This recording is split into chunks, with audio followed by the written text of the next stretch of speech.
can't have our prayer without our chaplain. We could have it, but I don't want to cut her out of her job. Yeah. So he's been on that day. All right. So I'm going to call on Helen to come and lead our invocation. Margaret, you want to come sit up here somewhere? No, I don't want to sit because I can't get up when I sit. Okay. Right here.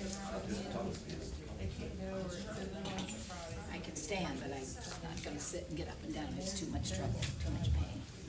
Let's pray. Mighty God, maker of heaven and earth, we thank you so much for bringing us here safely tonight. Pray that you will be with us and give us wisdom. And Lord, we want to have thankful hearts for your protection and wisdom and love for us all. I pray in Jesus' name. Amen. I'm going to ask Margaret Paulzine to please lead us in our pledge. Okay, attention. We stand and pledge salute. I pledge allegiance to the flag of the United States of America and to the republic for which it stands, one nation under God, indivisible, with liberty and justice for all.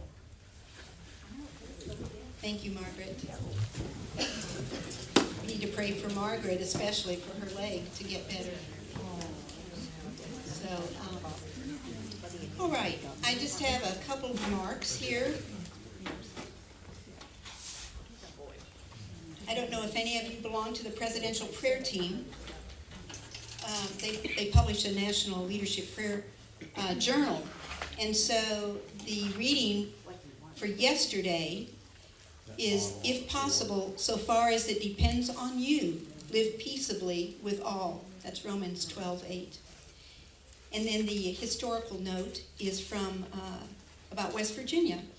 Voters in the western third of Virginia voted to form their own state 160 years ago, today, or yesterday.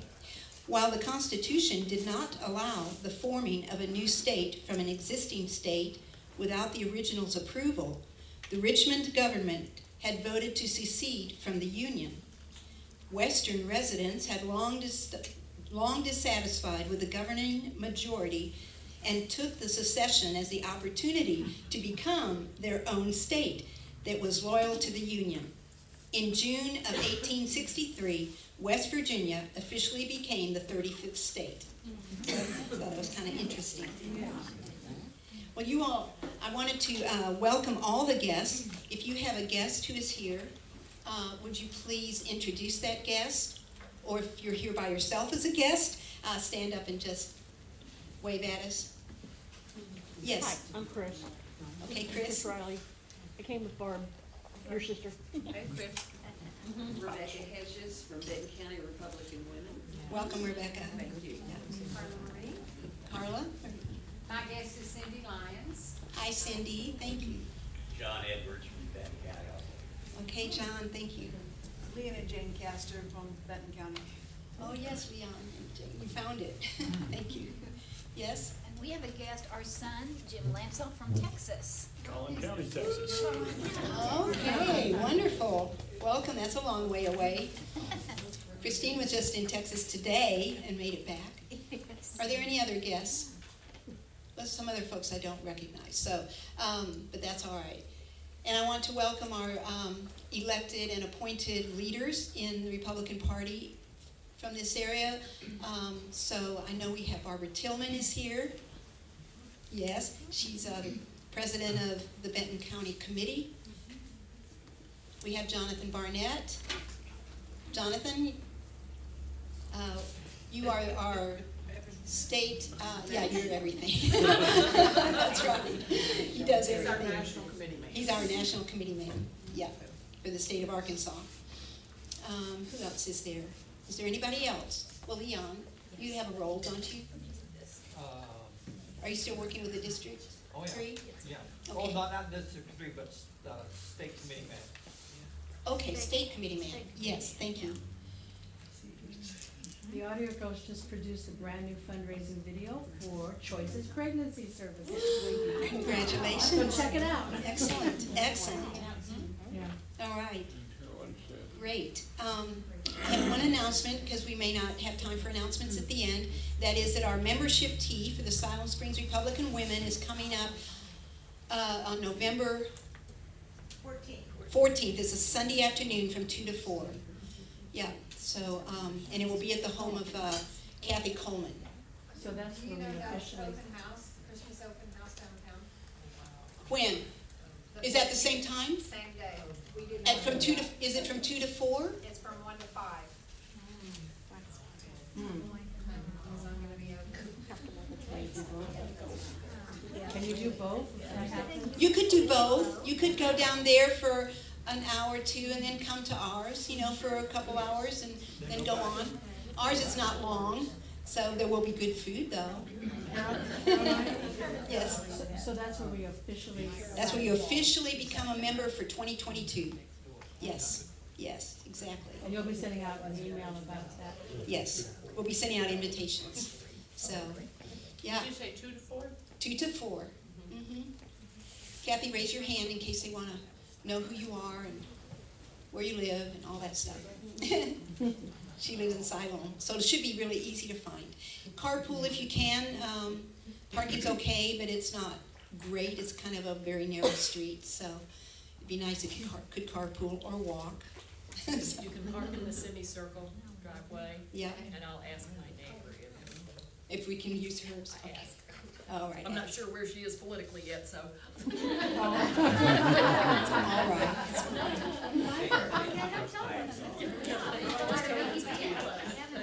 Okay, we're running a little bit behind, so we're going to move along. And you're all here to hear a wonderful speaker.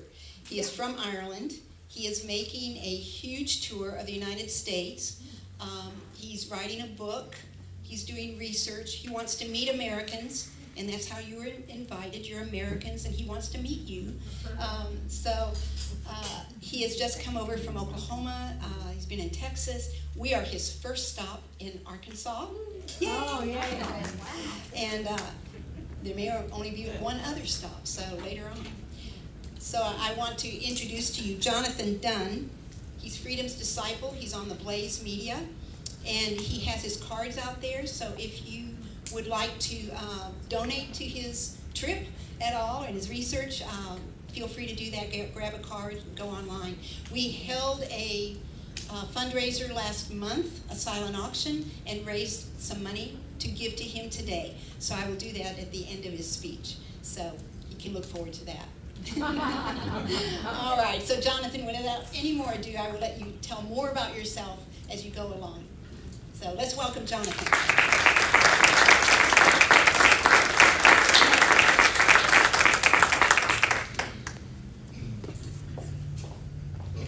Thank you all so much for coming out. It's always humbling when people turn up to listen to a crazy Irish guy speak about something he's extremely passionate about. And on a personal note, this is the first time I've actually ever had the honour of being in the great state of Arkansas. So is this still Bill Clinton country?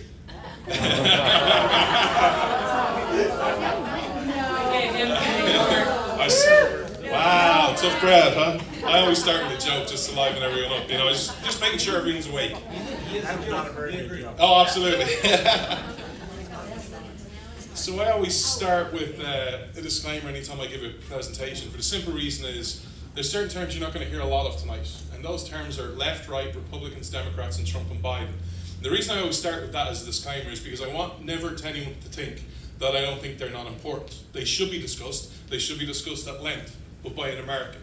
Now, heaven forbid that I give a presentation and the media are in attendance, and then in 2022 you're all accused of an open to Irish collusion. That is the last thing I want. All right, so I'm being very careful what I say.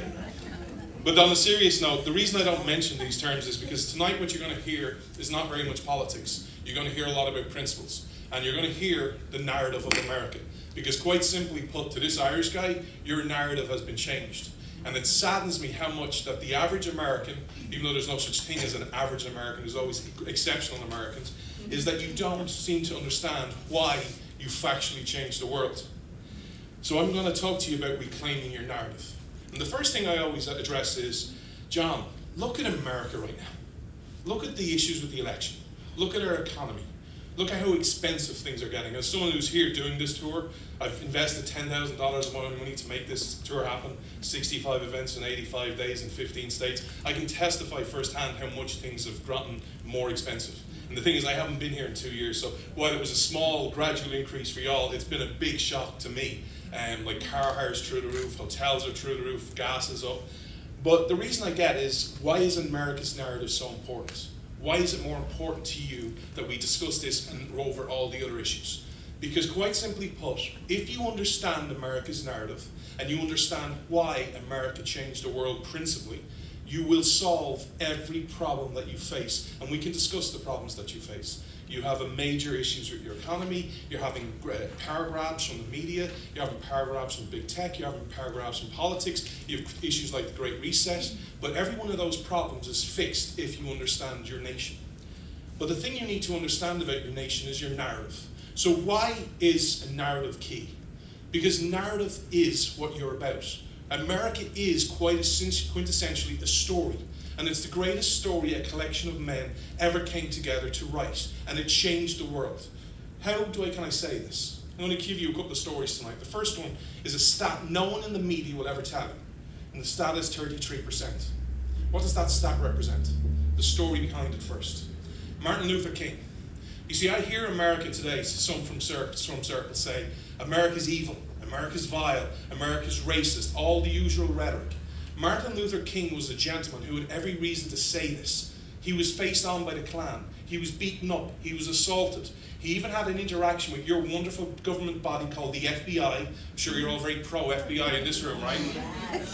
When he feared for his safety, he went to the FBI and said, I fear for my safety. I want to apply for my Second Amendment rights. And the FBI said no on the grounds of his own safety. This was a gentleman who had every reason to hate America, but didn't. Listen to his rhetoric. He spoke about the founders writing a check, and it's now time we cash it. It wasn't a black message, it wasn't a white message, it wasn't a racial message. What was it? It was a very pro-American founding principle message. And the proof that resonated so much with your people is the stat of 33%. Whether you know a lot of history or you know very little history, you've come across the term, I have a dream. Well, 33% of people who went to listen to that speech on the Mall in that really hot summer day were white. Why would white people turn up to listen to a black pastor speak about civil rights they already had if it wasn't a pro-American message? But also the power of narrative. Because when was the last time you heard that man been given his full title? His full title is the Reverend Dr. Martin Luther King. You often only hear him being called MLK. Or if in some circles they'll give him the doctor. He's a Dr. Martin Luther King. If narrative wasn't key, if narrative wasn't important, why would they strip the Reverend from his history? But that's only one story. Let me give you a second one. One that's really close to my heart, that really impacted my standard of living. 6 words changed the world. It changed Europe's very standard of living. Mr. President, tear down this wall. Simple, elegant, and narrative. But the thing you need to understand is narrative alone is not enough to win. You must be principled. Because you see, sadly, not many people know what happened in the run-up to those 6 major words. You see, modern day politics is filled with politicians and speechwriters and spin doctors where they poll test the American people. Hey, here's 4 statements, which sounds the best to you? And whatever's the most popular ends up in the speech. Ronald Reagan was not that type of president, whether you like him or hate him. He wrote his own speeches. He wrote the line, tear down this wall. And then he had an interaction with another wonderful body, which I'm sure will be even more popular than the FBI in this room, the State Department. He had an interaction with the State Department where the State Department were saying, Mr. President, you can't say these words, sir. You don't understand the ramifications. He said, I'm president, put it in anyway. This led to a back and forth. On the very day he's in the motorcade, he's reading through the final draft of a script. It's not there. He goes, where's the line? Where he has an interaction with some of your generals, chief among them, the one who passed away last week, sadly, General Colin Powell. And he was like, where's the line? And Colin Powell said, sir, we're begging you, listen to your generals. We're the experts. Don't say these words. He ad-libbed it on the day. You see, narrative is important. If there's any one thing you can take from Ronald Reagan, it's narrative is important. Because the power of narrative. Just think about how he won the Cold War. The Cold War was two major countries, Russia and America, literally with the ammunition both sides had, could have destroyed the world without anyone knowing. That war was won without a rocket being fired. Why? Narrative and power and principles. Understand them. But what is America's narrative? You see, I could give you another presentation, and I could speak to you for hours on it, about why America is a great country, why I love America, why for me to be an American is the highest earthly aspiration I've had. I fell in love with your country as a 7 or 8 year old boy. I went to Clearwater, Florida to spend time with my great aunt. I could talk to you about how great your country is. I could talk to you how blessed you are resource-wise. I could talk to you about how optimistic your people are. I always share this quick story. In 1963, JFK got behind a podium like this and went, by the end of this decade, we're going to the moon. Now, I'm sure many Americans scoffed at this. Many Americans were apathetic because Americans are like every other certain people. There's always a collection of people who don't pay attention to outside world. I'm sure other people said that's a waste of money. But by the end of that decade, you did go to the moon. Why? Because of the American spirit. You went, yes, we're going to the moon. Why? Because we're Americans and we can. And we're blessed to live in a country where anything is possible. I could talk to you all day long about your military. There's a reason, as you'll see it, sometimes I struggle to speak English. Now imagine this presentation tonight, me speaking German. The reason I don't have to do that is because of the American military. I could talk to you about how great your economy is. Look around at how spoiled we are. I'm guessing most people in this room are Christian or Jew. That means you believe the world is 6,000 years old. Just look around, just take a stop for a second and look around at the things we have right here, right now, that the vast majority of our history and our world, they couldn't even dream about, let alone actually visualize. Technology, lights, indoor plumbing, all these fancy clothes, all the food choices. You go into a restaurant now, there's 30 main courses. This isn't the history of the world, rather unusual. Not many people have had that. Think about how when you were growing up, could you go to a Chinese and have 30 menu choices beside a barbecue place with 30 meal choices, beside an Italian with 30 meal choices? People in this room, probably there was many of you who were born didn't come up with that. You might got 2 or 3. Look at this television. I'm dating a girl in Oklahoma and we sat down and watched telly. She had Hulu, she had Netflix, she had Amazon, she had Disney, she had Sling, she had Roku, and she had about 10,000 others. Remember when we were growing up, because I remember I was similar to you guys. Remember when you had 4 TV stations on the TV? You said 3, that's right, in America it was 3. We had 4 in Ireland, see, our socialism is better. But these are all the reasons you're great. But the truth is, not one of these makes you exceptional. Not one of these made you change the world. You're great. You're the greatest country that man has ever existed. But why is it not good enough for America to strive to be great? It needs to be exceptional. You need to understand every principle why you're an exceptional and unique nation. And what you're about to hear is why factually, this is not my opinion, this is not me saying here, as an Irishman, this is why you're exceptional in my opinion. You're going to hear very little in my opinion. You're going to hear facts. You see, the first thing is what your rule of law is based on. Your rule of law is based on the exact opposite principle that every other nation in the history of the world is built on. Your law is built on the law of nature's law and nature's God. You see, every other nation, when they were formed, built it on populism. That's a term you start to become popular in America. Heaven forbid, as an Irishman, I never want to see America based on populism, and I'll tell you why in a second. Or it's based on what's possible. It's based on what the electorate says. It's based on something the king says. That's every other nation. America was still based on the principles. No, we're based on the principles of nature's law and nature's God. What does that mean? That there are some things that are consistent, that are always true. They're eternal principles. Like water will wet us and fire will burn us, there are certain things in your country that are never up for discussion, never up for an election. It doesn't matter whether they're popular, have 1% support or 100% support. They're nature's law, unchangeable. But this is where I bring you to the rhetoric. You see, you all stood up at the start of this meeting and took a pledge of allegiance. What does that mean? What did you take a pledge to be? Because here's a story for you. And this story, I'll openly admit, has changed for me in recent months. Because the story was always Ben Franklin. Ben Franklin leaving the Constitutional Convention. And he's meet the innkeeper. And she says to him, "Mr. Franklin, sir, what have you given us?" And the story I used to always tell was his first few words that day. "I've given you a constitutional republic." That's what you took a pledge to. But look around at all your politicians. Look around at all the narrative. Look around at the media on both sides of the aisle, because my friends in the media are just as guilty of it, where they call you a democracy. The reason that story has changed, I used to share that story as say, you're a constitutional republic, don't become one. But now the story means to me what he said next. Man, we have given you a constitutional republic as long as you can keep it. My question to you today, look around at politicians, look around at the media, look around at your people. How many people even know you're a constitutional republic and a democracy, let alone strive and are willing to work to save it? Because what is a democracy? You see, America is not good enough, in my opinion, to say we're not a democracy or a constitutional republic. America should be a leading voice to say, not only are we that, but democracy is not somehow good, it's not somehow noble, democracy sucks. And I'm going to prove it to you. Ireland. I live in a great democracy. And I apologise for anyone that came here tonight to listen to the Irish guys speak about how great Ireland is. Ireland sucks. There's a reason I have fought for 17 years to get here legally. It's not because Ireland is good or it's just okay. It's because it's horrible. It's a really bad place to live in. And this really annoys some American people for me to say, because you have this vision of Irish people being freedom lovers and freedom fighters. They never were and they never will be. But democracy, Ireland. For 5.5 months this year, starting at 4 p.m. on Christmas Eve 2021, I could not go more than 3 miles from my house. I could leave for 2 reasons. One, to exercise and walk the dog. And clearly, look at this physique. I was clearly walking that dog 20 times a day, right? And the second reason was to go to an essential supplier to get what the government deemed as an essential supply. And that's it.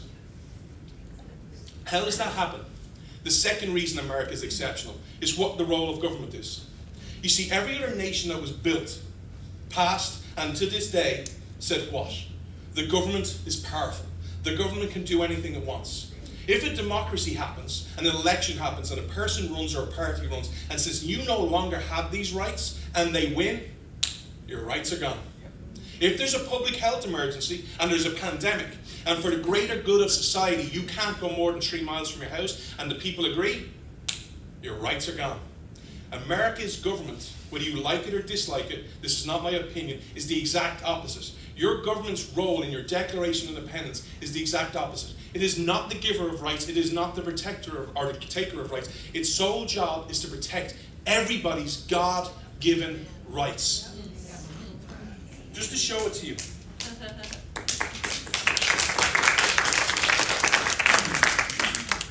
Just to show you how powerful this is. Is there any grandparents in the room? Hold your hands up for a second. If I as government can turn around and say, for the betterment of society, for the betterment, for the greater good, you can no longer hug your grandchild. That's democracy. If I have that power, what goodness, what can I not do? What part of your life is sacred? Where is the line in the sand that says this is the line you shan't cross? When I can tell you, you can't hug your grandchild. What's your best option under that system? The best option is I'm friendly to you. The best option is I become benevolent. But if you read world history, you'll see government always turns dark. And this is where I lead to the second reason you're exceptional. Your political power structure is the exact opposite to every other nation in the history of the world. You see, every other nation in the history of the world was formed. And usually there's a person at the top under this new country. This person goes by many different titles. President, Prime Minister, Supreme Leader, Ayatollah. And they come in and say, this is my now office. These are all my powers and my responsibilities. And underneath it, there's a parliament. This happens in even Cuba, in socialist Cuba, in theocratically elected Iran. You can't run for parliament in Iran without the Ayatollah basically going, you can run. Even in theoretically elected Iran have to have a parliament to show, hey, this is our democratic body. And the parliament in this country comes in and says, well, the person at the top has all these powers. These are now our powers. And in every country, there's a person at the bottom, a local government, and they get the crumbs. And basically how they get to decide what their power is, they say, well, the person at the top took all this power, the parliament has all this power, these little powers are left, tag, we're it. There is no one after us, right? The thing you need to understand about this system of government, which is every other nation in the history of the world, is these people operate at the discretion of those two bodies. What does this look like in reality? Let's say this responsibility right here is roads and bridges. Talk about a narrative. This trip alone, I've driven more than 5,000 miles since September 7th. Since 2007, I've heard this narrative in your country. It's repetitive over and over again. America has crumbling roads and crumbling bridges. I'm here to break that myth. You don't. I have traveled on some American bad roads. There's either two things they have in common with them. One, they're about to be replaced because you can see the roadworks happening. Or two, they're not that bad and they're better than good roads in other parts of the world. That's the truth. Well, let's say, and this, I don't know how I came up with these numbers. This is not reality. This is just me making up numbers. These are the numbers God gave me to say to you. But let's say this person up here says, these people down here suck at their job. And what our country needs is a $1.3 trillion infrastructure package to make America great again. Guess what happens? If that person is in power, that person goes there, that power goes there, or it might go to the parliament. But usually, it's up here. They operate at the sole discretion. When that's up for an election, can the people at the bottom do anything? Nope. Power's gone. Why? Because democracy, baby. This is every other nation in the history of the world. And as you see, it's centralized power. It's always centralized at the top. This is America.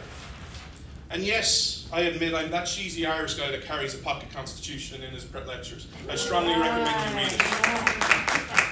But your constitutional power is the exact opposite to every other nation in the history of the world. Not my opinion, fact. You see, this is very limited. You saw the big graph the person at the top has in the other systems. America, it's very small, right? This is Article 2, the presidency. Talk about a powerful narrative. Whether the left has the presidency, whether the right has the presidency. Do you know what I've heard over the last 20, 30 years from your country? The president is the most powerful man in the world. Really? You read the Constitution. Where is it? How much power does the presidency have? Zilch, nada, zipco, nothing. But John, they're the commander-in-chief. That's a pretty big title. I know you don't do this anymore, but yes, they are the commander-in-chief. After they go to Congress and say, we need to declare war, and this is what we do, and Congress agrees. That's not power. That's only if Congress says you have that power. But John, I saw Biden meet with Boris Johnson a couple of weeks ago, and he was meeting with the Israeli Prime Minister. Surely they can get together on a treaty, you know, because I never see Biden meet with Nancy Pelosi and Chuck Schumer. Surely he meets with Biden, he can make a treaty. Yep, if the Senate ratifies that treaty. There is zero power in the presidency. The next body, you're like every other nation. You have a parliament. You have a House and a Senate. And contrary to popular belief, this is not an unlimited power. This can't do whatever it wants. This has 18 clauses of power under Article 1, Section 8. And this is where the real power lies in your country. The 10th Amendment. It states, this is the greatest gift your founders gave you. But are you using it? Story for you. My first speech was September 9th this year. I was in St. George, Utah. And if you know anything about Americans, you do not upset Mormons. They are a hostile crowd, baby. Oh man, you get the Mormons upset? Oh, civil war's about to break out, right? I'm in St. George, Utah. And I cut the tension with the knife because that day, September 9th, was a big day in your country's history. What happened? It was released early that morning. The president was going to have a press conference at 5 p.m. And I'm guessing what they said in St. George, Utah was said here in Arkansas, was said in Texas, was said in Florida, was said all around the world. Oh my God, what's he going to say? What's he going to do? And how's this going to affect my livelihood? 5 p.m. rolls around and we all find out. If you're a part of a company that employs 100 people, you must take the vaccine. No choice. What's the answer to this? You see, I hear solutions. Well, John, this is why we need a new president in 2024. That'd be nice. It's not what your founders would say. Well, this is why we need the Republicans to win in 2022. And they get the House and the Senate. That'd be nice. It's not what your founders gave you. What the answer is the 10th Amendment. You see, what you need to start doing is you need to start electing governors, mayors, councilmen, senators, everyone to stand up with one voice and say, Mr. President, you can sign all the laws and legislation you want, all the executive orders. Heck, if you can stay awake long enough, you can sit in the Oval Office 24 hours a day, 7 days a week, and do nothing else but sign your pretty little name. When it comes to the state of Arkansas, when it comes to the state of Florida, it's dead on arrival. Why? Because, sir, you do not have the authority under the law of the land. And the law of the land is not case law, it's not precedent. It's not what the Supreme Court says, it's what's in the Constitution. But that's the political power in your nation. The real power lies with the people. You see, your founders said something that revolutionized the way of the world. Thomas Jefferson in your country is under attack. He's evil, he's vile, he's racist. Let us remove the statues of Thomas Jefferson. Really? Do you know history? What vile, evil, racist person comes out with the audacity to single-handedly write the words, all men are created equal? But you see, here's where we need to know our history. Because Thomas Jefferson did not have to write those words. He could have just taken the softball way out of doing it. He could have used the language of the day. And the language of the day at 1776 had a 500-year precedent. What was the language of the day? It was the Magna Carta. The Magna Carta, which said all free men are created equal. This group in the middle is free, therefore you have certain God-given rights. The people on the right, you Trump supporters, you white supremacists, you're not equal. You don't have these rights because you're not free. But here's the thing. It also is a revolutionary statement, and it's the cornerstone of America. All men are created equal. What does that mean? It means if we're equal, I don't have a right to compel you how to act. I don't have the right to say, we're all equal, but I can tell you you must get a vaccine. You're all equal, therefore I can tell you what you can do, how far you can go from your house, how many miles can you go, what's an essential supply. But here's the thing, your system, your narrative has been changed from within. Because how does an Irish guy get a show on the Blaze? How does a person who's living 6,000 miles get to work at the Blaze and do a show for over 7 years and 300 shows? Because I rang up Glenn one day and asked him to stop using a word that I find morally disgusting in your country. That word is the middle class. Whether it's Republicans or Democrats, each election I hear you all say, the secret to America is a growing and vibrant middle class. What is the impact on this? First off, gentlemen at the front, you're upper class. That man, you're middle class. I'm lower class. How can we turn around and intellectually be consistent and say, upper class, middle class, lower class, but we're all equal?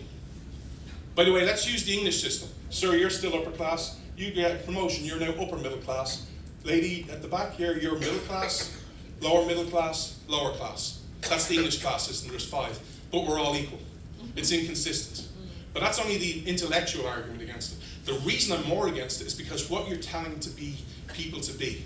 You see, in America, I know, aspire to be the best that you could be. You have one right to life, and you have a God-given right to pursue your happiness. Make of it what you will. Be the best that you can be.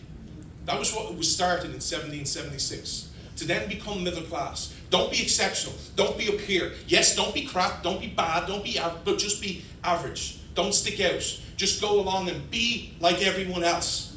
Like America's been told right now. You need to be like Europe. Why is this so bad? Because what's the 2021 version of this? Be exceptional. Be average. 2021, be a victim. Lay down. You're oppressed. You can't do it by yourself. It's time for our America and freedom-loving people around the world to break off this shackle. You're not part of the middle class. You're an extraordinary. You have an individual relationship with God, you have an individual relationship with everyone else, and an individual relationship with your government. You have one life, make of it what you will.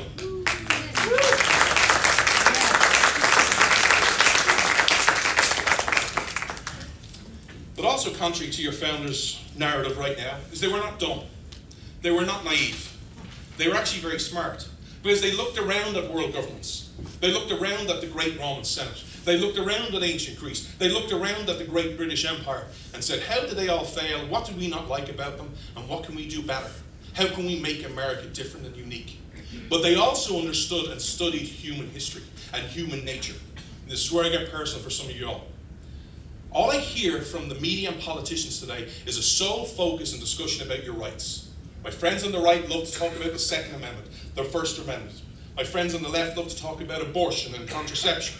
Everyone wants to speak about rights. Simple fact for you. This might sound like opinion, but it's based on world history. If a population only focuses in on its rights, guess what always happens? It always leads to tyranny. Because rights without a secret ingredient always leads to tyranny. What is that secret ingredient? I'll tell you after I quote your founders twice. Your Declaration of Independence. It is the right of the people to alter and abolish and to institute new government. And not 2 lines later said, under absolute despotism, it is their right, it is their duty to throw off such guards and to provide new guards for their future security. Rights without responsibilities always leads to tyranny.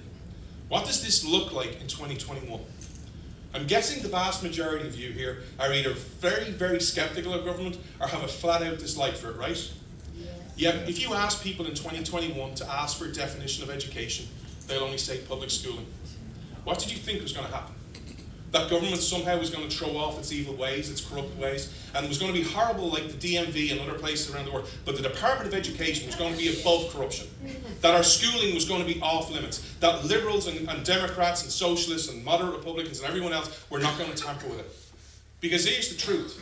If we had a favourite founding father here, George Washington, Thomas Jefferson, James Madison, and we dug them up and said, you've 30 seconds to live, quick, definition of education, what would they have said in the 1770s? They would have started with your pulpits. Because there's a reason Thomas Jefferson had the audacity to say, we hold these truths to be self-evident. That wasn't hyperbole. That wasn't, well, gee, that sounds good. All the people in Philadelphia really got rallied behind those terms. No, it was true because the pulpits made it true. They would have said your family. They would have said your parents. They would have said your siblings. They would have said community. And then they would have said public schooling. We have abdicated our responsibility to our kids for far too long. And what else did you think was going to happen? But what is the solution? I am horrified when I hear anyone of any age say America sucks. How America is evil, vile, and racist. How do we change that? More education? More government planning? Or is it our responsibility to do it? I can't tell you what your job is, but I know what I'm going to do. And I'm doing it right now. But this is where I become really unpopular. Especially with people in politics. Narrative in your country is how you solve America's problems is winning. You have to win. We have to win here, we have to win here, and we have to win here. Winning, winning, winning, winning, winning. Your foundation was never about winning. I hate to break it to you. Your foundation and your principles was about doing the right thing. Story. Your revolutionary in the world. Revolution. I'm oppressed. I have no right to pursue. I can't breathe. Why? Because the king's boot is on my. You're just like him. You're just like him. How about we rise up and try and get everyone else in the room to join us, and we'll try and take out the king. We have nothing to lose. Our life sucks. What's the worst that can possibly happen? Oh my God, the king executes us? Is that such a problem when your life literally is like hope? Because you're crushed at every opportunity, but you have something to gain. If we topple the king, we can be free. Your revolutionary is the exact opposite. Why? Declaration of Independence didn't have anything to gain, but they had everything to lose. The 56 signers of your wonderful Declaration of Independence, the greatest mission statement that anyone has ever written of a company, of a country, or of an individual. They had every audacity and every reason to go to that king and say, hey king, there's 56 of us all powerful and elite. Give us a favourable tax deal. Look after us. Don't tread on me. But you know all those commoners and peasants that we don't like? They're my fellow Americans, my fellow British men. Go take out whatever will you want on us, but just leave us alone. They could have done that. I'm not saying they would have been successful, but that was an option to them. They didn't. The 56 men who signed your Declaration of Independence had nothing to gain and everything to lose. But here's the truth, and here's why I say winning is not important. Because we are not here today because of winners. We are here today because of winners, but also because of people making the ultimate sacrifice. And I'm going to prove it to you. And by the way, I'm not condemning anyone because I'm as guilty of this as anyone. When I talk about your revolution, it's easy for me to talk about George Washington, Ben Franklin, Thomas Jefferson, all these great people. These names, these three stories I'm about to share, these names don't roll off the tongue just as easy.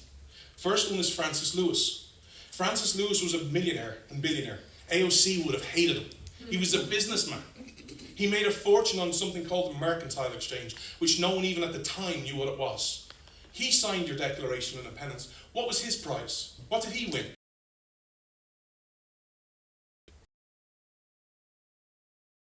He was a farmer in New Jersey. Had loads of land, had loads of livestock, loads of crops. He had nothing to gain, but everything to lose. He signed the Declaration of Independence. What was his prize? What did he win? He returns to his farm after signing it, and he's greeted with an execution order from the king.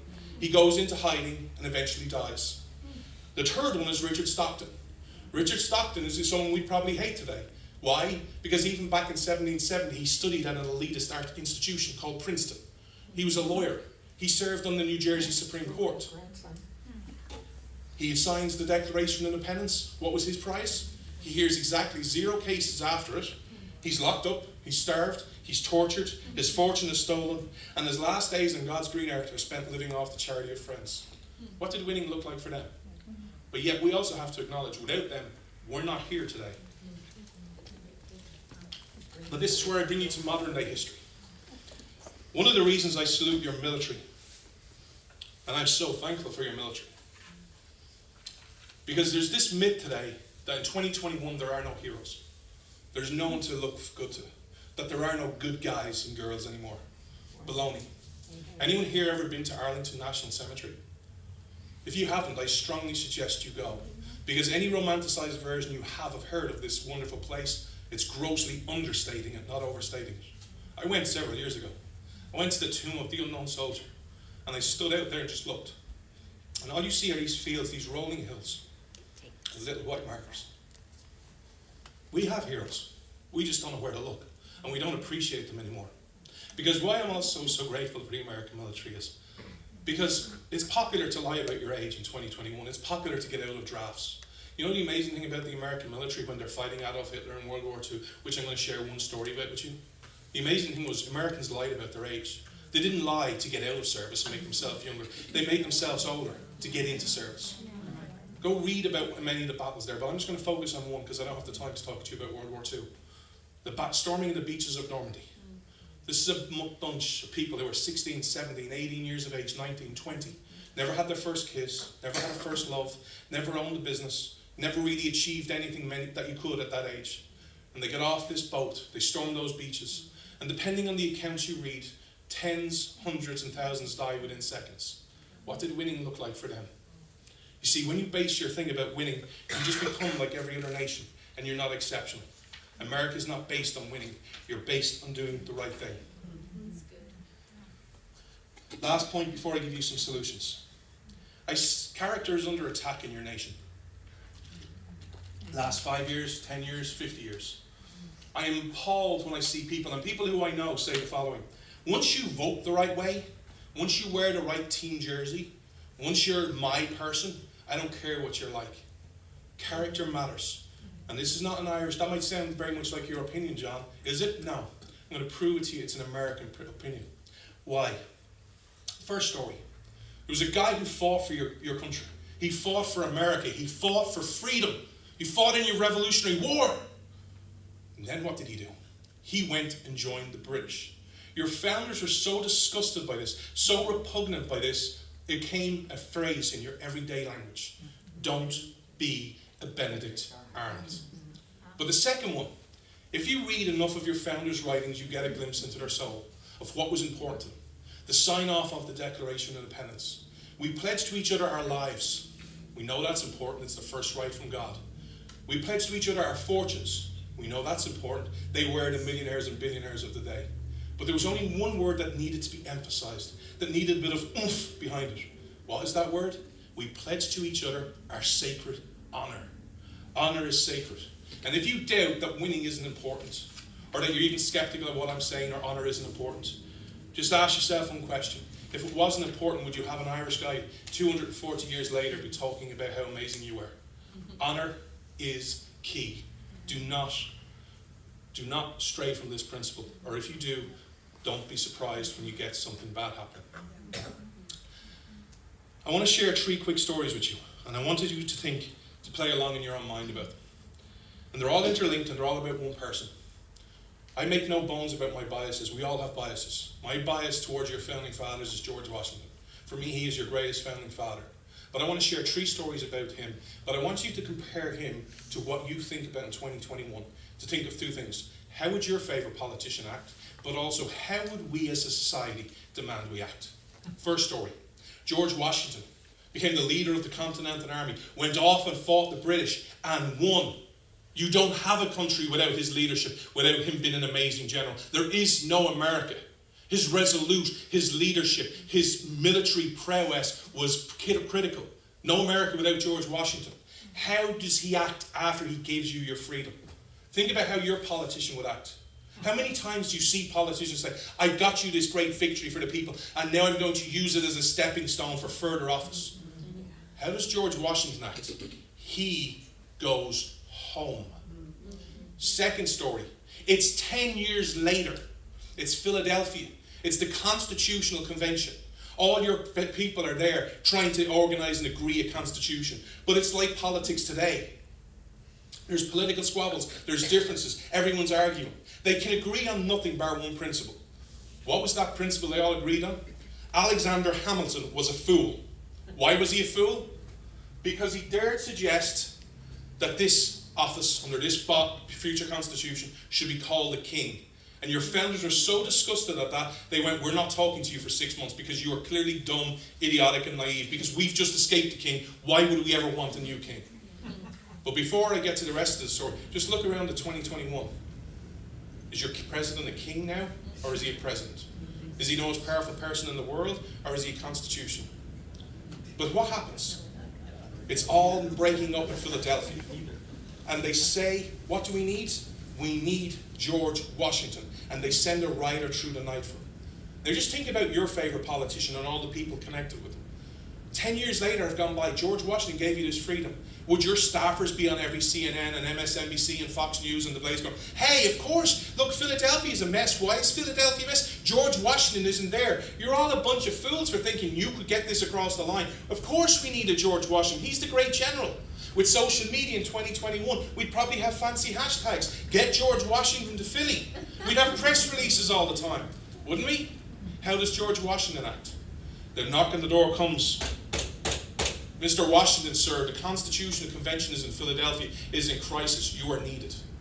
Now think of your favourite politician. Would he have PR people there? It's the middle of the night. Would he happen to be just dressed in a suit going, this is the way I go to bed every night. I always wear a suit or I always wear a dress. And have photographers out on the lawn with a big podium and then the fake smile. You know, the fake smile. You just have to shake the hands. You know that $1 million smile? How does George Washington react? My God, what more does my country demand of me? But then the third story. George Washington gets to Philadelphia. How does your politician act? It might be easy to think, you all had your opportunity to get this across the line. You clearly failed at your job. Now rally behind me. Does he do that? Does he roll up his sleeve and get this done? Be the leader, be the voice? Nope. Not by his words, but by the words of everyone else in the room. He's consistently described with 3 words. The slow, steady, silent hand that guided the Constitution to fulfillment. Leadership is not a bad thing. Being quiet is not a bad thing. But just think about how much you've changed as a country. I'm not here to say whether it's good or positive or negative change, but just asking you to reflect on those 3 stories. And the last few minutes I have with you, I want to talk to you about solutions. Because your country needs some solutions. And you need to hear what you're not being told right now. The first one is, the first time you ever have to do anything, the first step is always admitting your problem. I'm picking this for no other reason bar it's 3 zeros and everyone likes nice even round numbers. We're very like that. Year 2000. What has America had since the year 2000? It's had a Republican president, House and Senate, a Democratic House, Senate and President, and some combination of the 2. Yet what are the problems? First problem, your wonderful document is destroyed. It's ignored. It's evolved. I've heard this thing, it's a living and breathing document.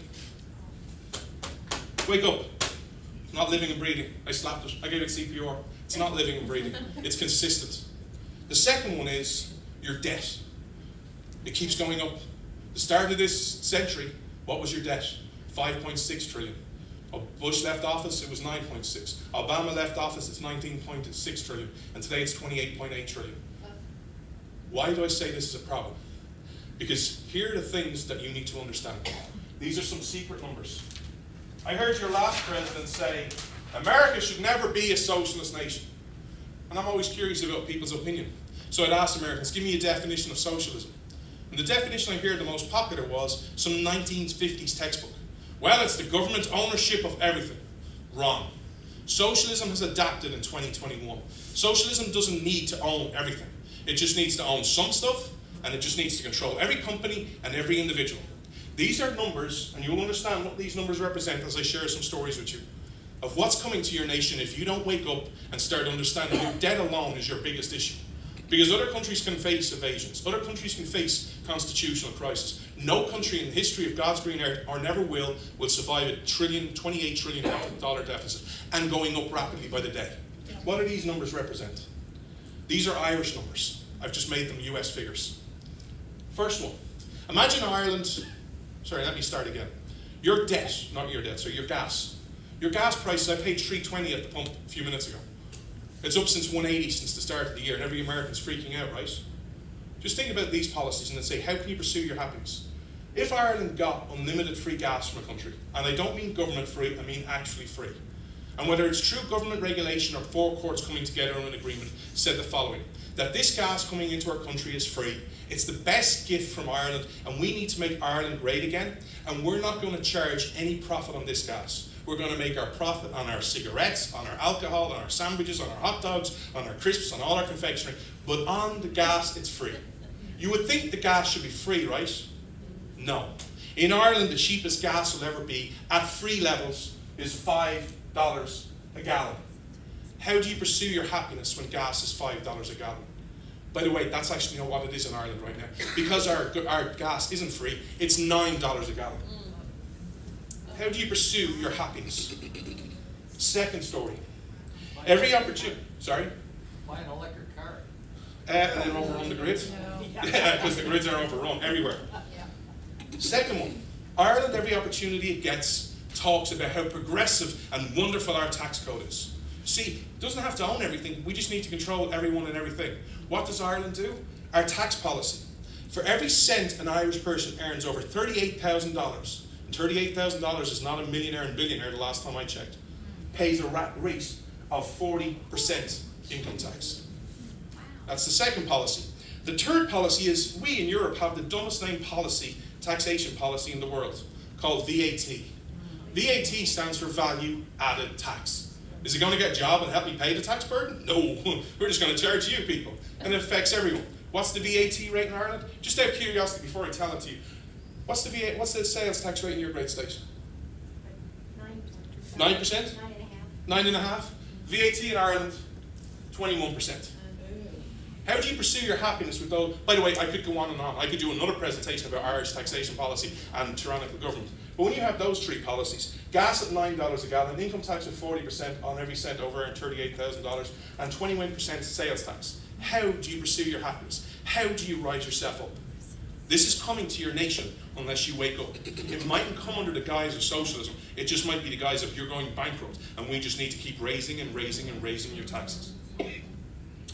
Second solution. Don't whitewash your history. There are people in your country on both sides of the aisle wanting to rewrite your history. You need to understand, if you love freedom, your history, because America is not perfect. You have had plenty of dark days, and I'm going to share a couple of them with you now. But you've had dark days, but if you understand the history, you understand there's always a common element. Some stories for you. The sad thing I always find frustrating is, you know the voices in America that says America's evil, vile, racist, blah, blah, blah, blah, blah. I engage with some of these people privately. I know your dark day's better than they do. First dark day, the Battle of Wounded Knee. That was a day your country, your government slaughtered, murdered's too nice of a term, slaughtered 250 Native Americans after they'd agreed to give up their Second Amendment rights. That's a really bad story. You don't think you can top that, right? You don't think you can make that story worse, right? Oh, your government said, oh, hold my beer, I'll make that story worse. How? Not 1, not 2, not 5, not 10, not 15, but 20 medals of honor were awarded for what happened that day. By the way, Native Americans aren't white. They guess they didn't have white privilege, huh? Second story. Whether you like Donald Trump or hate Donald Trump, he did something really bad in his last term, and that was nominate Brett Kavanaugh. Why is Brett Kavanaugh a bad judge? First off, not late for what I'm going to say, spoiler alert for y'all. Biden is coming for your guns. It will go to the Supreme Court, and I warn you, do not be shocked or surprised when Brett Kavanaugh rules against you. That is his track record. He's also violated the Fourth Amendment. But here's why he's even worse, is he's continuing a trend in your country when he said the following: the Supreme Court is the crown jewel of the Constitution. Why is that a bad statement? First off, it's Article 3 for a reason. But second off, when you call something a crown jewel, you automatically think of something good and noble and decent, right? Your Supreme Court is not good, is not noble, is not decent. First opinion from the Irish boy. When the world history is written of the most evil, vile, racist despots, we need to talk about Lenin and Stalin. We need to talk about Hitler. We need to speak about Pol Pot and Mao and every other despot. But we also need to speak about the United States Supreme Court. Its history is vile, it is wrong, and it's disgusting. Roe v. Wade. I could talk to you about Roe v. Wade. I could talk to you about Dred Scott. The government, it's not. I could talk to you about Brown versus Board of Education, but I'm not. I'm going to share two stories with you. The first one. Before I tell you these stories and the numbers involved, I want you just to think of 2021. You know when your Supreme Court rules, you're all hoping for a 5-4 decision, that one justice rules the right way? Think of 5-4 when you're thinking these two stories. First one. It's 1892. It's New Orleans, Louisiana. A gentleman by the name of Homer Plessy is 7/8 white and 1/8 black. He rides in the whites-only car and is arrested. Case in the landmark case goes all the way to the Supreme Court. In a landmark decision of not 5-4, not 6-3, but 7-2, they rule it was not a clear violation of his 14th Amendment rights. The second story. There's one principle America can agree on right now. And that principle is that Hitler's a bad guy. Please don't make this partisan. Please don't make this tribal. He is a bad guy. Why was he bad? Well, he interned his own citizens and then put them to the gas chambers. Really bad and racist. What was America doing at home at the exact same time? First thing, remember the body up at the top, the president has no power? The story needs to start where it belongs. Executive Order 9066. Ask anyone who hates America what Executive Order 9066 does, especially if they think Trump and Trump supporters hate minorities. Because it was done by one of their best presidents who's consistently ranked in the top 8 presidents of all time, FDR. What did he do? Executive Order 9066 interned Japanese Americans. And in another landmark decision in Korematsu versus the United States, went all the way to the Supreme Court, wasn't 5-4, it was 6-3, said, been interned, Fred Korematsu, a Japanese American, being interned in a camp was not a clear violation of his Fifth Amendment rights. That's your Supreme Court.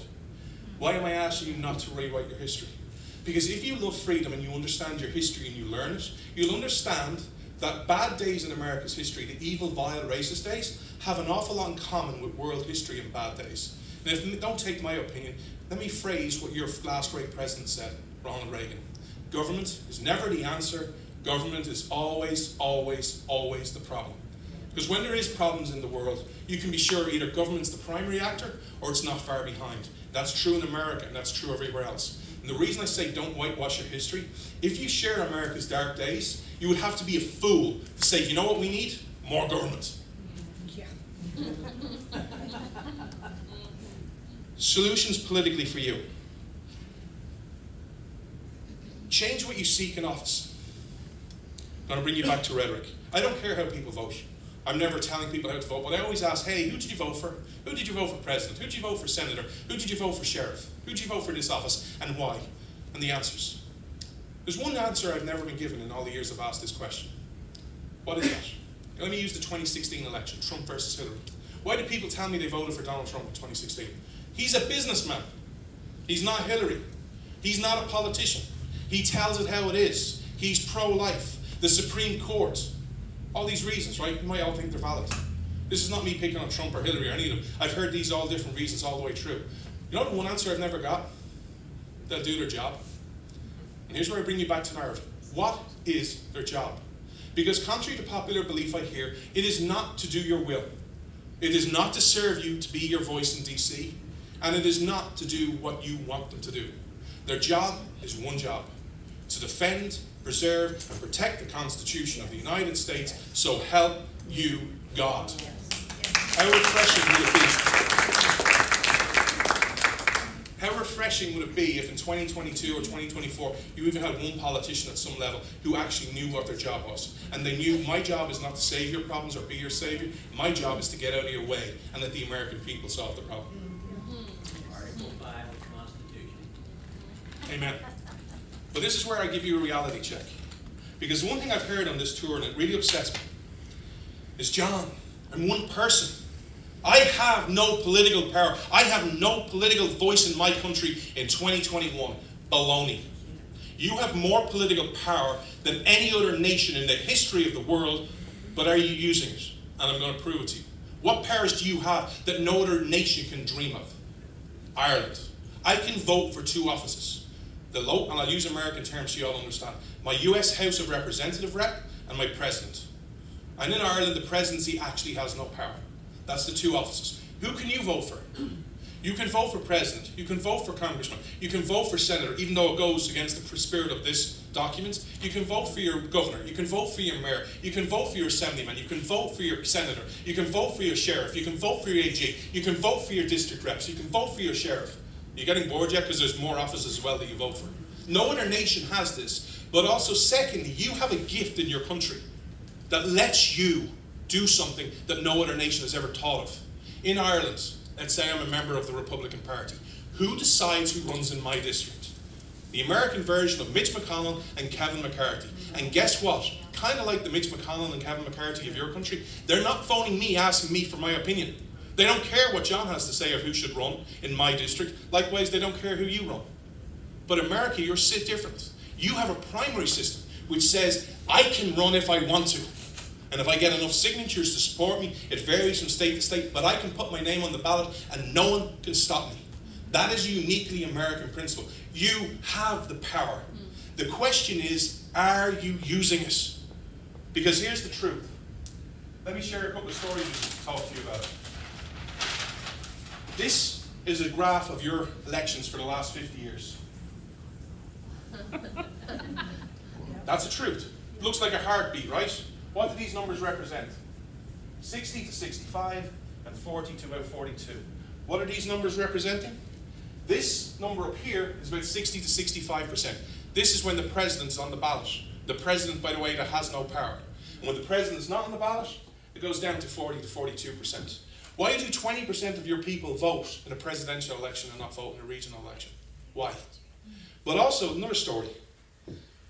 I love hanging around after all the presentations. There's a rule when you're Irish, you have to be the last person to leave the room. It's a bar thing, but I'm the Irish boy that doesn't drink. And people come up and share their stories with me. 2015, Tulsa, Oklahoma. A lady came up, she said, hey, I'm married, I have 2 young kids, and I saw the debacle of Common Core, and I was horrified. I went, I know, it was horrible, right? Yes, I had to do something. Great, what did you do? I ran for office, I ran for school board. Great, did you win? Yes, but. I'm like, why is there always a but? There's always a but in these stories, right? Always a but. What was the but? In her district, when it comes to the Senate, the Republican, the Democrat, and if there's a third party candidate, they get just under 1 million votes combined. I won my race with 125 votes. Second place got 75, third place got 40. Why are you abdicating your responsibility? Which has more influence on your life, but also which politicians do you have more influence over? Why is that? Even if there's a person in this room who's really a massive Trump supporter, when Donald Trump was in office and maxed out to his campaign at every opportunity he got, do you think if you phoned the White House and said, hey, I'm so-and-so from Arkansas, I don't max donated, I want to speak to the president, do you think you're getting that call taken? No. Hate to break it to you, even if as much as you love Donald Trump, that ain't happening. But who? Can you get your school board? Can you get your sheriff? What is the line of defense? Your local government. You've abdicated your responsibility for far too long. You have the political power, you're just not using it. Next story, as I finish up. Stop telling the world what you're against. It's not an American principle, and I'm going to prove it to you. But you saw Common Core as an example. Everyone rised up with Common Core. There was a great awakening in America. And then it appeared you won, and that great awakening went away. When Common Core appeared to go away, was everything right with your education system? No. Now, I'm not picking on Common Core people. I was horrified as you were, and I just tried to support people behind the scenes. But it's not an American principle to tell the world what you're against. Second opinion from the Irish boy. All I hear in America is what you're against. I don't want max vaccine mandates. Even if I agree with you, change your language, and I'm going to prove to you why this is powerful. And if you want to solve your problems, take this advice in heart. Don't be against vaccines. Don't be against mandates. Don't be against Common Core. Don't be against socialism. It's easy to be against something, but it's not an American principle. Why? Because 2 numbers changed your world. 27 and 358. 27. The only way I get here, legally, I can't meet any of your work visa requirements. 2017, Glenn Beck offered me a job to be a researcher on the Constitution. You could be bored stiffless right now. You could disagree with every word out of my mouth. I think it's pretty clear I know quite a bit about your history. And by the way, this is a short presentation. I can do up to 8 hours and longer, right? I know a lot. I've done 300 shows on the Blaze. But the only legal way I get here is through marriage. And I want you to visualize a thing. I find my American girl and I marry her. She's standing right there. Except the presentation tonight is I'm not talking, she is. And I can't say one word. But the presentation isn't reclaiming America's narrative. The presentation is our marriage has ended in disaster. And her presentation is called 27 Reasons John's a Dirtbag and I'm Divorcing His Butt. Right? Who would listen to 27 Reasons? Even the ladies in the room have a tipping point. Because I can't answer, I just have to stand there. It might take 10 reasons, it might take 15, maybe around reason 20, you're like, okay, love, let's just put the guy out of his misery. Okay, look, we get it, you don't like him anymore. Right? Making a joke. But why did 27 change your nation? The number 27 is how many issues Thomas Jefferson had with the king. The reason I share that story is it's pretty clear it wasn't America, it wasn't the founding fathers, it was very much a problem with the king. And back then, they pretty much wanted him to keep the Atlantic Ocean between you and y'all, and you wanted nothing to do with him. There's no one that could even say, it's not like, hey, we should go to counselling and maybe get some mediators and we could come back together and fall back in love with each other. 27 Reasons is pretty clear. It's not you, it's me. Or it's not me, it's you. And just leave me alone, right? But what did Thomas Jefferson do first? Before he said of those 27 reasons where he hated the king, he spent the first 358 words telling the world what he was for.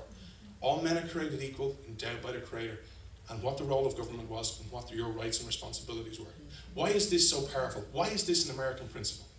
The person who knows nothing about America knows those words. They come cliche. Oh, all men are created equal. We pledge to each other our lives, our fortunes, and our sacred honor. That's an American principle. I'm going to prove it to you. Everyone knows those words, right? They might know what they mean, but they know or what they come from, but everyone knows them. There's about 40 people in this room.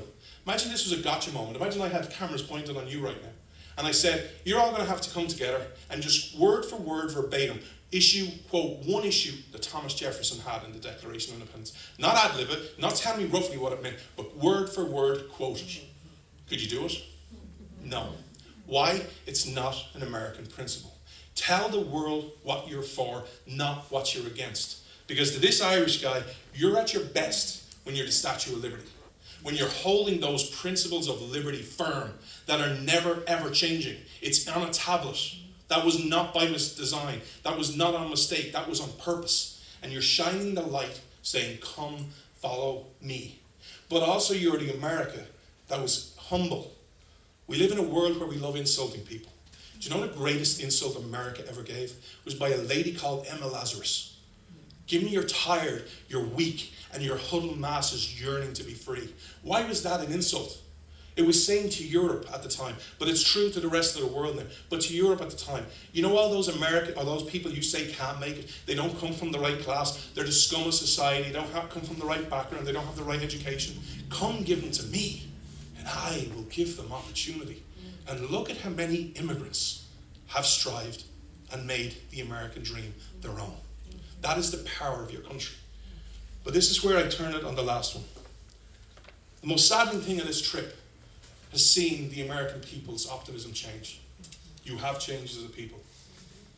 You're not as optimistic. You're downhearted. And this is where I get personal. And I apologize in advance if this offends you, but it needs to be said. It's time to wake up. This enemy is nothing but a charade. This enemy is nothing compared to what you've faced in the past. This enemy, if I had to give it a wording, would be nothing more than the Wizard of Oz. Anyone who knows that story, it's built around someone who said, I am the great and powerful Oz, fear me. And then you saw behind the curtain, and you look behind the curtain in America right now, and it's a guy who can't stay awake more than 2 hours a day. And somehow, America has been convinced, has been brainwashed that your voice doesn't count, that the American people are powerless, and that the American people, that this is the enemy you can't overcome. Really? Have you read one page of your own history? This is the America that is 2021. Really? Look at yourself. Seriously. Look at what you've done. You're the nation who were a bunch of pilgrims, who were a bunch of peasants, a bunch of farmers, who had the audacity to rise up together and fight the great British army. You didn't have guns, all of you. Many of you didn't have shoes. You ate the same boring, bland food, and you had no military experience. And you really think you could go against the English army? the superpower of the day, which is well-trained, well-armed, well-equipped, well-dressed, had the shiny red buttons or the lapel buttons on their fancy red coats, who were, if you read the accounts from the American side, when they weren't engaging, were regularly drinking port and wine and singing. You really think you could beat them? Yes, we're Americans. And we did it again in 1812. And we've overcome slavery, we've overcome segregation, we've overcome World War I, World War II, Cold War. You explored everything from the swamp to the stars. But yet somehow it's become mainstream or popular opinion among the American people that this enemy is the one we can't beat. Really? Read your history. This enemy is a joke. And I'm going to prove it to you that you're winning. Imagine for one moment this vile thought. But I'm Joe Biden and the President of America. And you're my counsel. Just to think if you're not winning, ask yourself this. Would your advice be to me as President Joe Biden, as my counsel of where to send resources, that if the American people are not winning right now, let's send the FBI on against parents at school boards? Would that be your advice if you're losing? No, you're winning. Because here's the truth. You will win. Because your narrative is the best narrative that you will ever tell. It is a story of hope. It is an inspiring story. It's a story of making the impossible possible. And you need to start sharing this. You need to break these shackles off. Yes, I get you're hurt. Yes, I get you're frustrated. Yes, I get the feelings that you can't do it. But you can if you know your history. Last story before I share this, leave up with you. Who won the Cold War? Because contrary to popular belief, it wasn't Ronald Reagan, it wasn't Pope John Paul, and it wasn't Margaret Thatcher. It was you. Because go listen to Reagan's rhetoric. He said the same thing over and over again in many different ways, in many different forms. He said, Mr. Gorbachev, I am now President of America. I've unleashed the American people. I've deregulated the economy. I'm letting them keep more of the fruits of their own labor, and I'm letting them pursue their happiness. To put the ad simply, Mr. Gorbachev, it's morning in America. How, sir, do you treat your citizens? You treat your citizens like second-class citizens. They don't act out or operating and pursuing their happiness. They act, sir, out of fear. If they make a mistake, they're banished. Sir, this Cold War all boils down to one simple thing. Which set of people out innovates the other? A free and prosperous people, or people who act out of fear? And to show you that narrative is so powerful, despite voices, and I'm sure this guy will get a round of applause, the line of the Senate, Ted Kennedy, saying, we don't have Star Wars, Gorbachev blinked. He said, they mightn't have it now, but they'll get it one day if they're still free. You won the Cold War. You are what makes America great. In the sentiments of Tocqueville, America is great because Americans are good. But this is where I really hammer home the point. I spoke earlier on about Arlington National Cemetery. Hard question for you all to answer. Did those brave men and women die in vain? Did they only die for America to survive till 2021 and then to just give up at this enemy? At the most spineless, weak, pathetic enemy the world has ever seen. That's nothing more than a mirage. You can overcome this if you're willing to make the sacrifices and share the narratives. Because if you want the secret to win, this is it. This is the secret sauce. Remember the 3 stories I told you about George Washington? He got to Philadelphia. He sat down and he did very little. But then all of a sudden, he stood up. What did he say? These are the roadmap for America in 2021. Let us raise to a standard to which the wise and the honest can repair. The rest is in the hands of God. Amen. Let us work like it depends on us. Let us pray like it depends on God. But I tell you this, America is not dead. I can't speak for anyone else in this room, but I can speak for me. I'm a guy who's invested his life savings. I go back after Thanksgiving. I don't know how I'm going to put food on the table. I'll never work again in Ireland. I don't know what my future holds, but I'm all in. I'm doing 65 events in 85 days in 15 states. I'm not sharing this to brag. I'm saying if an Irish guy can do this, can you imagine what the American people can do? I don't have the American blood. I don't have American spirit. You do. If you act, you win. If you don't keep your country. I hope you act, but I'll be on the front lines with you. And hopefully linking arms with many of you, standing up for the American narrative. Because if you solve this, you win. And you make America the greatest comeback story since Jesus Christ. Thank you so much, and God bless each and every one of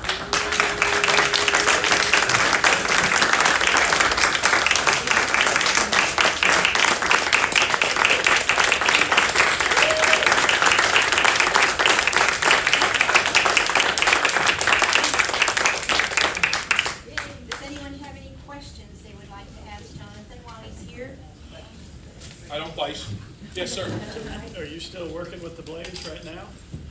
I technically don't work for I've never worked for the Blaze. I do a show on them, and I still do, and it's not behind the paywall, so you can download it and listen anytime you want. I'm a volunteer. Everything I do in America is a volunteer. I speak as a volunteer. I do my show on the Blaze as a volunteer. I write for some places as a volunteer. I don't get money from America. I never have.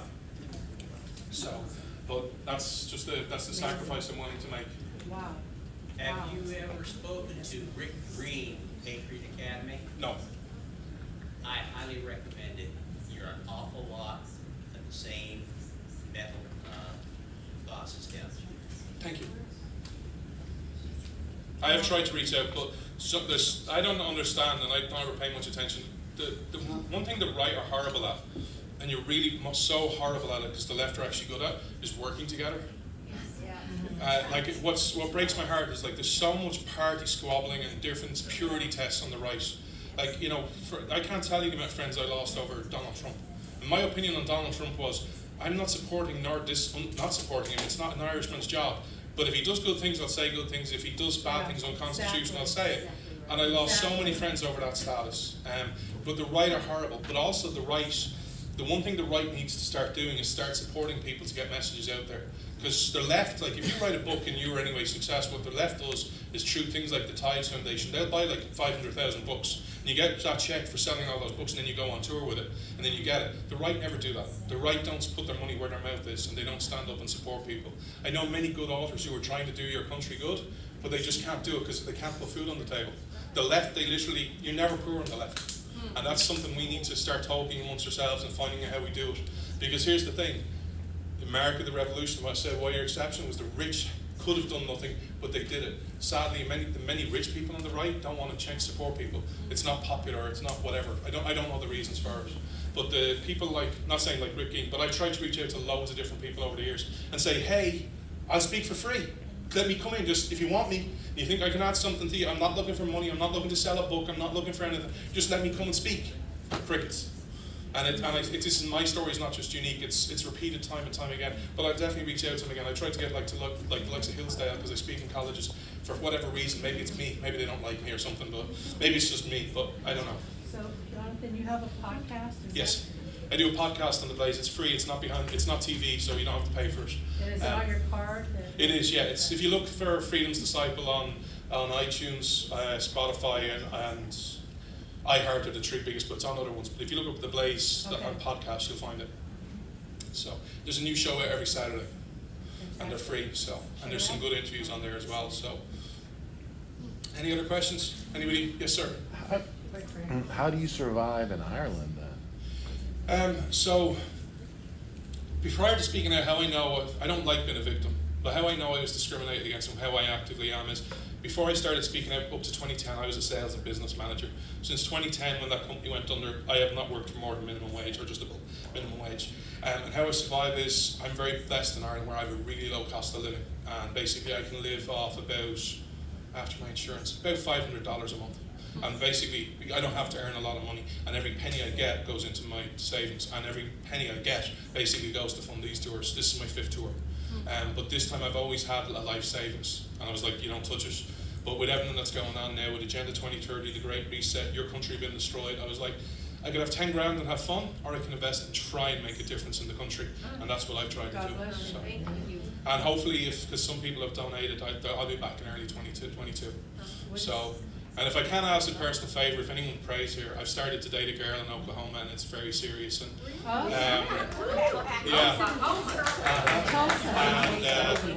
there might be a question asked in the next month or so. So please pray for a favourable outcome. So if you pray, please pray for me and not screw it up. Huh?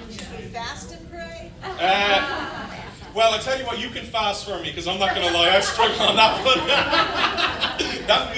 I think there's even a limit to my powers, but yes. So, but I'm hanging around if anyone wants to talk afterwards. Thank you so much. I appreciate that. We raised $400 for Jonathon last month, so we're giving that to Thank you all so much for everyone who donated. Sure, absolutely.